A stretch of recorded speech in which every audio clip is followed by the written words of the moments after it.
Le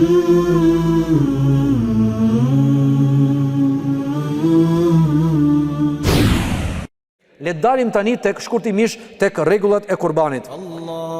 Kur sapo të futet muaji Dhul Hijja, që është futur dje për akşam pra, personi i cili duhet të bëj, do të vendos pra të bëj kurbanin, ai s'duhet të pres thonjtë e tij dhe s'duhet të heq as një qime kudo qoftë në trupin e tij. Nuk duhet të qethet, nuk duhet të shkurtoj flokët e kështu me radhë. Pse? Në mënyrë që atë kurban që e ka destinu Allahu Xhelle Xhelalu për madhërim, pra në prejnë në kurbanin për madhërim, atëherë du të tregojë dhe ky vetë një lloj robërimi, për ulësie dhe në nështrimi ndaj atij që e krijoi. Atë dhe kafshët bashkë. Të gjithë sa janë. Mirë po, kjo është për të gjithë familjen apo për kryefamiljarin i cili ka bërë niyet dhe ka vendosur të bëj kurbanin. Kjo është vetëm për atë njeri i cili do të bëj kurbanin. Mirë po, po qese nëse ky vetë nuk e bën kurbanin, e vendos që do të bëj kurban, por ja bën kasapi sepse vetë nuk di me prej për shembull, atëherë është kasapi i cili duhet ruhet, jo s'ka lidhje me kasapin fare. E njëjti person është ai i cili nuk duhet të prestojnë dhe as të shkurtojë thënë mi fjalë dhe as flokët e tij. Tani lind pyetja. Në një hadith që transmeton pejgamberi, në hadith që na tregon pejgamberi sallallahu alaihi wasallam, thotë që kur të futet ditët e para të muajit Dhul Hijja, ai i cili ka vendosur të bëj kurbanin nuk duhet të pres dhe shkurtoj flokët dhe as të pres thonjtë. A është detyrë kjo apo jo? Domethënë, nëse dikush e zbaton këtë, ka kryer një sunet apo ka kryer një vajxhib, çka do thotë se nëse ti shkove dhe i preve flokët, ke bërë vajxhib dhe nuk të vlen, ke bërë haram dhe nuk të vlen kurbani, përgjigja e kësaj është pikërisht pasi të marrim një përgjigje se a është vetë kurbani vajxhib ditën e Bajramit apo jo. Kjo është e rëndësishme që ne të kuptojmë. Për shembull, Imam Ebu Hanife dhe Imam Maliku, Imam Auza'i dhe të tjerë thonë që kurbani në ditën e Bajramit është vajxhib, është obligim.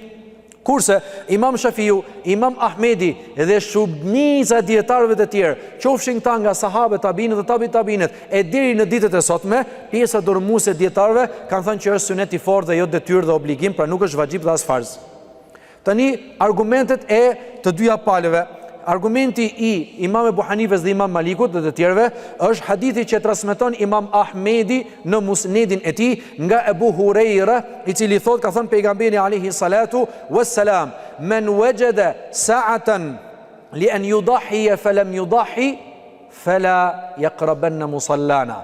Ai i cili ka mundësi të bëj kurban dhe nuk e bën kurbanin, atëherë ai mos t'i afrohet namazjas ton, mos t'i afrohet në vendit ku ne falim Bajramin, thot pejgamberi alayhi salatu selam në këtë lloj transmetimi që transmeton Imam Ahmedi në musnedin e tij. Tani, atëherë në pamje të parë, ky lloj hadithi po na tregon qartë se qenë ka detyrë të bëhet kurban. Me fjalë ditën e Bajramit për atë njeri i cili ka mundësi. Mirë po të shikojmë me vëmendje, i njëjti hadith e transmeton Imam Daraqutni në sunenin e tij, e transmeton Imam Bejheqiu në sunenin e vogël të tij, po ashtu dhe koleksionues të tjerë me fjalë transmetues të tjerë në koleksionet e tyre të hadithit e transmetojnë këtë si thënie të Ebu Hurajrës dhe jo si hadith të pejgamberit alayhi salatu wasalam. Çka do thotë që nëse kjo thënie është e vërtetë, është thjesht një fjalë dhe mendim dhe opinion i kujt? I Ebu Hurajrës si njëri dhe nuk është fjalë e pejgamberit alayhi salatu wasalam, sepse në shkencën e hadithit, nëse një hadith vjen në dy forma, si fjalë e profetit dhe si fjalë e sahabiut, dhe zinxhiri i transmetuesve që është si fjalë tregon sikur është fjalë e sahabiut, është më i fortë se ky tjetri, atëherë hidhet poshtë kjo dhe merret parasysh kjo, ashtu sikur thot Imam Bejheqiu, Imam Tirmidhiu dhe të tjerë, Imam Daraqutni dhe të tjerë, të cilët thonë se transmetimi se është kjo një fjalë e Ebu Hurajrës dhe jo hadithi pejgamberit alayhi salatu wasalam është transmetim më i fortë. Ndërkohë kemi një argument tjetër që na transmeton Imam Muslimi në Sahihun e tij nga Ummu Selemeja, ku pejgamberi alayhi salatu wasalam thot: "Idha dakhala al-ashru wa 'indahu udhiyya wa ahadukum 'indahu udhiyya wa yuridu an yudahiya fala ya'khudhanna sha'ran wa la yaqlimanna dhufran." Thot pejgamberi alayhi salatu sapo të futet 10 ditë i parë i muajit Dhul Hijja dhe ndonjëri për jush e ka kurbanin, domethënë e ka mundsinë, e ka kurbanin dhe dëshiron të bëj kurban, atëherë, si thot pejgamberi, dhe dëshiron të bëj kurban, atëherë ky njeri nuk do të pres thonjtë e tij dhe s'duhet të shkurtoj apo të pres në një fjalë flokët e tij. Është i njëjti hadith që na tregon gjykimin të kujt? Gjykimin e vetë kurbanit dhe përrjedhoi gjykimin e flokëve dhe të thojmë që a është detyrë që ne mos i presim, është ndaluar apo jo, apo është thjesht një fjalë e papëlqyeshme. Çka do thotë që derisa pejgamberi alayhi salatu wasalam ta ka lënë në dëshirë, e ke kurbanin, e ke mundsinë, e ke kurbanin vetë, me fjalë kafshën, delën apo dashin, çfarë do të thotë, apo lopën apo viçin. E ke gati ose e ke parat për me blekte dhe dëshiron ta bësh diçka të tillë, ta kalon për në dëshirë, atëherë nëse ti e zbaton këtë, zbatoj edhe këtë tjetër, thon pejgamberi alayhi salatu selam, mos i shkurto flokët, mos shkurto as thonjë. Çka do thotë se është mekruh dhe e papëlqyeshme pra që njeriu të shkurtoj flokët e tij dhe të shkurtoj edhe thonjtë e tij gjatë ditëve të para të muajit Dhul-Hijja deri në ditën e Bajramit, dhe nuk është haram, pse? Se vetë kurbani nuk është vajib të bëhet kurban pra në ditën e Bajramit. A kush ka mundësi ta veproj? Ai është sunet i fortë nga pejgamberi alayhi salatu wassalam. Po ashtu kemi edhe transmetimin tjetër ku thot pejgamberi sallallahu alaihi wasallam, idha ra'aytum hilal dhil-hijja, kur ta shikoni hënën e Dhul-Hijjes, pra shfutur muaj i Dhul-Hijjes, wa arada ahadukum an yudhiya, dhe ndonjëri për jush ka dëshirë të bëj kurban, do të thënë kalon dëshirë të njeriu, atëherë mos të shkurtoj flokët dhe as thonjtë e tij. Kjo është mbi gjykimin e kujt? Të kurbanit. A është vajib apo jo? Përrjedhohet tek sajt, pra dhe është mekruh e papëlqyeshme që njeriu të shkurtoj apo të shkurtoj flokët apo thonjtë e tij. Kafsha po ashtu nuk duhet të qethet. Ashtu si kur ajo kafsh e cila është destinuar të bëhet kurban për hir të Allahut subhanahu wa taala, atëherë kur bëhet fjalë që njeriu nuk do të qeth flokët e tij, edhe kafsha që është destinuar për kurban nuk duhet të qethet. Pse? Se është diçka e destinuar e posaçme vetëm për adhurim, vetëm për kurban për hir të Allahut subhanahu wa taala.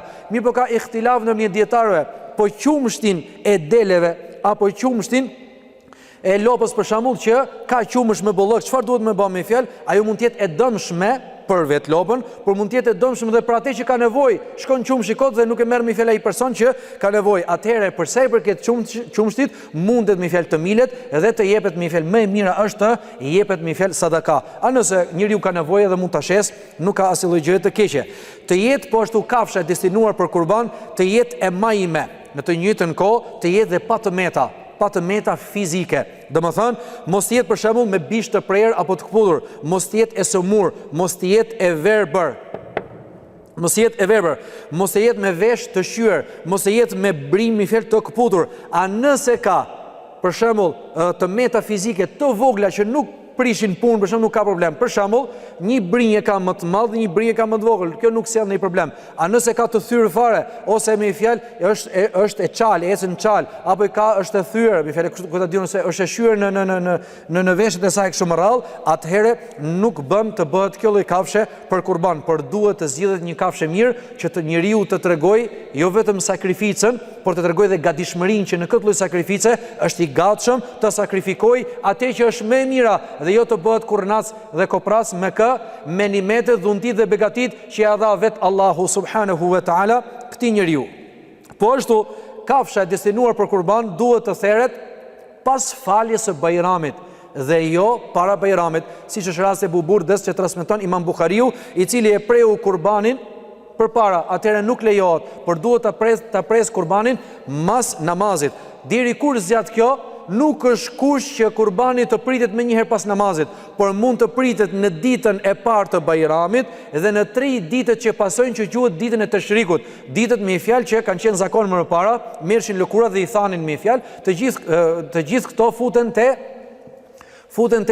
ditën e Tashrikut, pra mundet dhe ka tolerancë njeriu ta pres kurbanin në ditën e Bajramit dhe në 3 ditët që pasojnë. S'kishte mundësi ditën e parë, ditën e dytë, ditën e tretë, ditën e katërt e kështu me radhë. Dhe thjesht për ilustrim këtu të shpejt, është njohur tek populli ynë që Bajrami që po vjen tashti është Bajrami i madh apo i vogël.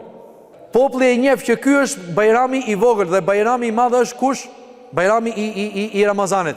Në Islam është e kundërta.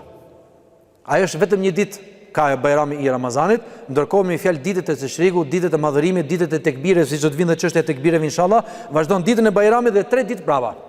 Dhe ai quhet bajrami i madh pse? Se nuk është çështje thjesht se ti falë bajramin në xhami, por bëhet fjalë dhe mbledhje e gjithë haxhinëve atje në Mekë për të madhëruar Allahun xhelle xhelalu dhe për të kryer ritet fetare të haxhit.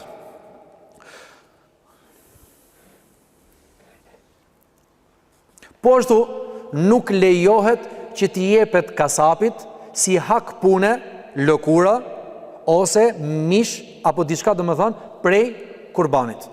Ti mund t'japësh hak pune pare, mund t'japësh diçka tjetër, por jo kafshën që është destinuar për kurban. Pse? Për ndryshe ti do t'jesh në dilemë me vetveten tënde. Këtë lloj sakrifice, këtë lloj adhurimi, a ke vepruar që të bësh një lloj tregtie, t'japësh hak dikujt me ta apo jo, apo është në total 100% për Allahun xhelle xhelalu. Nëse është total 100% për Allahun subhanahu wa taala, lëkurën nëse nuk e merr për vete, që të kesh dobi, ta thashë ta bësh me fjalë për ta përdorur me fjalë në shtëpi e kështu me radhë, atëherë jep sadaka, ashtu dhe pjesë të mishit me fjalë jep sadaka e tjera si këto. Mishi tani, në sa pjesë do ndahet, se në bën lam shmileti, njëri thot 2, njëri thot 4, njëri thot 3, njëri thot më gjithë vet, s'ka asnjë lloj gjoje. Në surën Hajj, Allahu xhelle xhelalu thot: "Fakulu minha wa at'imul qani'a wal mu'tarra." Thot hani vet nga ajo, fillim merrni diçka për vete, po ashtu i jepni el qani wal mu'tar.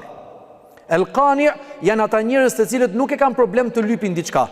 Wal mu'tar janë ata njerëz të cilët janë nevojtar, mirë po e mbajnë në veten dhe nuk duan të lypin njerëzve. Dhe nuk i tregojnë njerëzve që unë jam nevojë më jap diçka. Mirë po ti mund ta kuptosh në një mënyrë. Atëherë çfarë bën? E han për vete. Ai që nuk e ka problem marrjen e sadakas, ja jep sadaka. Ai që ka problem ta shfaq vetveten e tij, ja jep në formën e dhuratës. Një ajet me 3 fjalë i ndau me fjalë se ku do të shkojë mishi. Prandaj dhe kanë thënë shumë prej ulemave që pjesën e tretë, pra një pjesë e man për vete, një pjesë ja jep fukareve që kanë nevojë, dhe pjesën e tretë disa ulema kanë thënë ja jep farefisit. Pse? Sepse në mesin e farefisit e kanë të vështirë njerëzit me thënë: "O filan, më jepi 2 kg mish më fal nga ai që there." E kanë problem. Ai ja ka qefi për shembull, ushqehet nga një lloj mishi, por i vjen zor. Atëherë ti e din shumë mirë gjendjen e tij që nuk e ka gjendjen të mirë, në të njëjtën kohë shikon se ai nuk po të lyp diçka, atëherë jep në formën e dhuratës, në mënyrë që edhe ai të ruajë me fjalë atë prestigjin apo autoritetin e tij. Mirë po ndarja e ajetit pikërisht në 3 pjesë, një pjesë për vete, një pjesë sadaka për ata që meritojnë sadakan, dhe një pjesë atyre nevojtarëve të cilët nuk e shfaqin nevojën e tyre, nuk është se do të ndahet në formë të barabartë. Vjen për shembull dela 20 kg, edhe ti do të ndash në 3 pjesë në detaje. Ja, mund të marrësh edhe 2 kg për vete, mund të japësh edhe 10 kg sadaka, mund të japësh edhe 5 kg me fjalë dhurat. Nuk ka lidhje fare. Domethënë mjafton ta ndash në 3 pjesë, edhe pse të treja pjesët nuk janë të barabarta. Lind pyetja: po mirë, po sikur të maj për veten time më shumë, a bën? Ka problem? Nuk ka problem fare.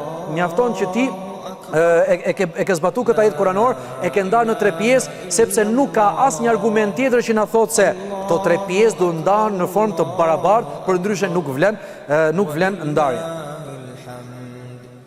Allahu akbar kabira walhamdulillah.